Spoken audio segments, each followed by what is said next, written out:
Hello दोस्तों, स्वागत है फिर से आपकी इस नई वीडियो में।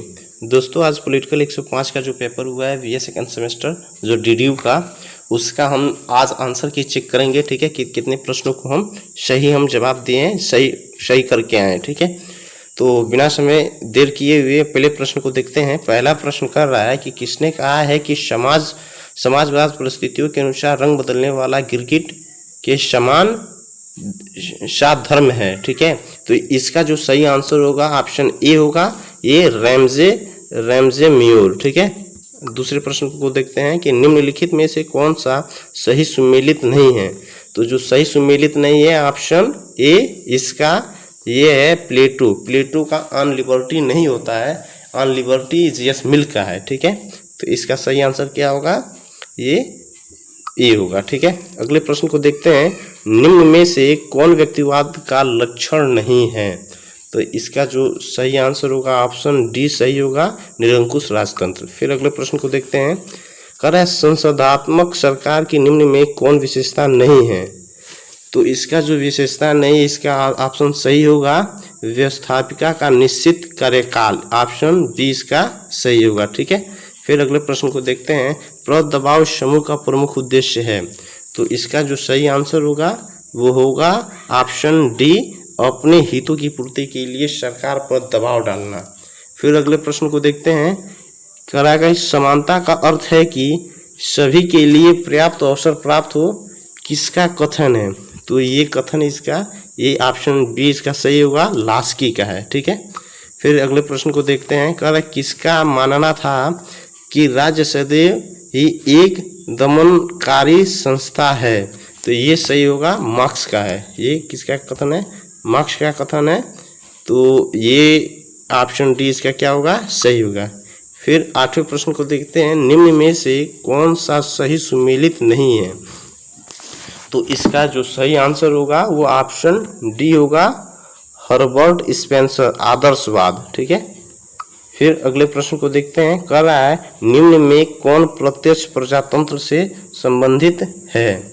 तो इसका जो सही आंसर होगा ऑप्शन ए होगा, जनमत संग्रह, ऑप्शन ए सही होगा। ठीक है, फिर से अगले प्रश्न को हम देखते हैं। अगला प्रश्न कह रहा है निम्न में से किसने राज्य का वर्ग सिद्धांत का समर्थन किया है। तो इसका जो सही आंसर होगा वो ऑप्शन ए होगा, मार्क्स। ठीक है, फिर अगले प्रश्न को देखते हैं। लिबर्टी शब्द लैटिन भाषा के किस शब्द से लिया गया है। तो लाइबेल शब्द से लिया गया है। इसका भी ऑप्शन ए क्या होगा, सही होगा।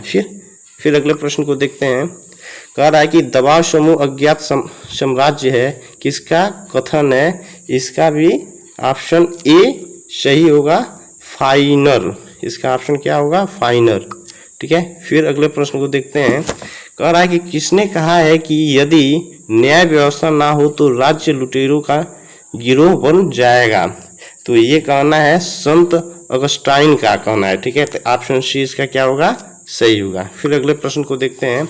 अगला प्रश्न कह रहा है कि निम्न में कौन सा एक राजनीतिक संस्कृति की अवधारणा में सम्मिलित नहीं है। तो इसका जो सही आंसर होगा ऑप्शन डी सही होगा, योग्यता की खोज। फिर अगले प्रश्न को देखते हैं। कह रहा है कि जनतंत्र को त्रिहद और जटिल समाजों के लिए आधुनिक समय में व्यवहार बनाने वाला प्रमुख विचार क्या है। तो इसका जो सही आंसर होगा ऑप्शन सी होगा, विकेंद्रीकरण। ठीक है, फिर अगले प्रश्न को देखते हैं। The Indian institution cornerstone of A national नामक पुस्तक के लेखक कौन है। तो इसका जो सही आंसर होगा वो है रजनी कोठारी, जो काफ़ी प्रसिद्ध एक कविता इनकी रही है। ठीक है, फिर अगले प्रश्न को देखेंगे। 17वां प्रश्न कह रहा है कि राजतंत्र में अंतिम सत्ता समाहित होती है या रहती है।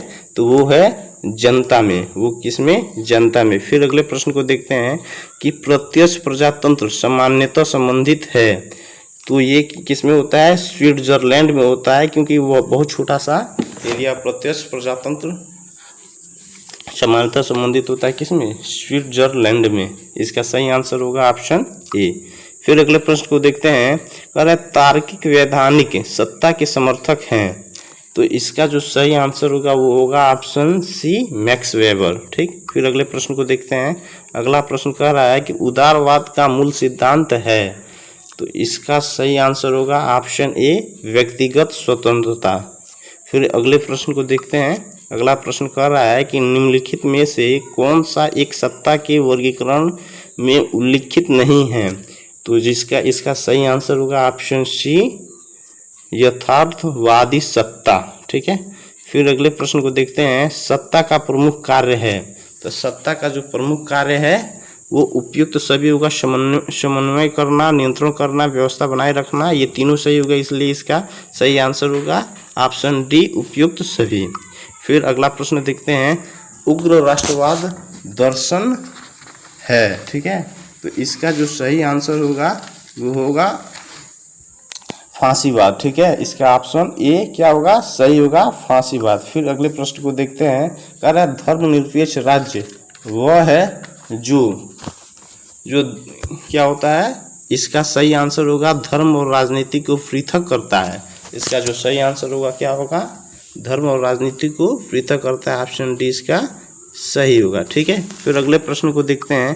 कह रहा है कि सर्वोत्तम सरकार वह है जो कम से कम शासन करती है, किसकी विचारधारा है। ठीक है, तो ये विचारधारा है व्यक्तिवाद का। ठीक है, ऑप्शन एक इसका क्या होगा, सही होगा। अगले प्रश्न को देखते हैं। मार्क्स का अंतिम लक्ष्य है, तो मार्क्स का अंतिम लक्ष्य क्या था, वर्ग विहीन समाज की स्थापना। इसका सही आंसर होगा ऑप्शन सी। ठीक है, फिर अगले प्रश्न को देखते हैं। अगला प्रश्न कह रहा है कि फांसीवाद का मुख्य अधिवक्ता है, तो फांसीवाद का मुख्य अधिवक्ता कौन था, मुसोलिनी था। ठीक है, इसका सही आंसर होगा ऑप्शन डी। फिर अगले प्रश्न को देखते हैं। कह रहा किसने कहा है कि लोकतंत्र को जनता के द्वारा जनता के लिए शासन के रूप में परिभाषित किया है, तो ये इसका जो सही आंसर होगा ये ऑप्शन बी इसका सही होगा, अब्राहम लिंकन। फिर अगले प्रश्न को देखते हैं। अगला प्रश्न कह रहा है ट्रू ट्रीटीज ऑन गवर्नमेंट नामक पुस्तक के लेखक हैं, तो इसके जो लेखक हैं वो है जॉन लॉक। ठीक है, ऑप्शन ए क्या होगा, सही होगा। फिर अगले प्रश्न को देखते हैं कि सार्वभौम मताधिकार के पूर्व सार्वभौम शिक्षा की अनिवार्य रूप से व्यवस्था की जाए, किसने कहा, तो इसका जो सही आंसर होगा वो आंसर ए सही होगा, मिल। ठीक है, फिर अगले प्रश्न को देखते हैं। अगला प्रश्न कह रहा है कि राज्य धीरे धीरे लुप्त हो जाएगा, किसका कथन है, यह कथन किसका है, तो यह कथन कार्ल मार्क्स का है, ऑप्शन ए क्या होगा, सही होगा। ठीक है, ऑप्शन ए सही होगा। फिर अगले प्रश्न को देखते हैं। अगला प्रश्न कह रहा है कि निम्नलिखित में से कौन सी राजनीतिक दल की विशेषता नहीं है, तो राजनीतिक दल की विशेषता कौन है, ऑप्शन बी इसका क्या होगा, सही होगा। ठीक है, अवैधानिक साधनों का प्रयोग। फिर अगले प्रश्न को देखते हैं। रक्त और लौ की नीति किससे संबंधित है, तो इसका जो सही आंसर होगा ऑप्शन सी होगा, सरदार वल्लभ भाई पटेल। ठीक है, तो इसका सही आंसर क्या होगा, ऑप्शन सी। फिर अगले प्रश्न को देखते हैं। अगला प्रश्न कह रहा है कि निम्न में कौन वैश्वीकरण भूमंडलीकरण से संबंधित नहीं है, तो इसका जो सही आंसर होगा वो होगा, इसका सही आंसर होगा प्रत्यक्ष विदेशी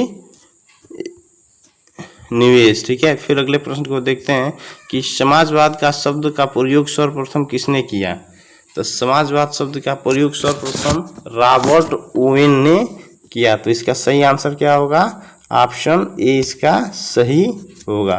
फिर अगले प्रश्न को देखते हैं। वेल्थ ऑफ नेशन बुक किससे संबंधित है, तो एडम स्मिथ से, इसका सही आंसर क्या होगा, ऑप्शन ए होगा। अगला प्रश्न है, कह रहा है कि imperialism the highest stage of capitalism से संबंधित है, तो इसका जो सही आंसर होगा वो होगा लेनिन। इसका सही आंसर क्या होगा, लेनिन, ऑप्शन बी सही होगा। ऑन लिबर्टी पुस्तक किसके द्वारा लिखी गई है, तो इसका जो सही आंसर होगा जेएस मिल के द्वारा। ठीक है, ये आपका जो 40 प्रश्नों का उत्तर था यही सब होगा। ठीक है, अगर दोस्तों अगर किसी प्रश्न का अगर उत्तर आपको गलत लग रहा है तो आप उसको कमेंट में लिखिए, ठीक है। तब तक के लिए धन्यवाद।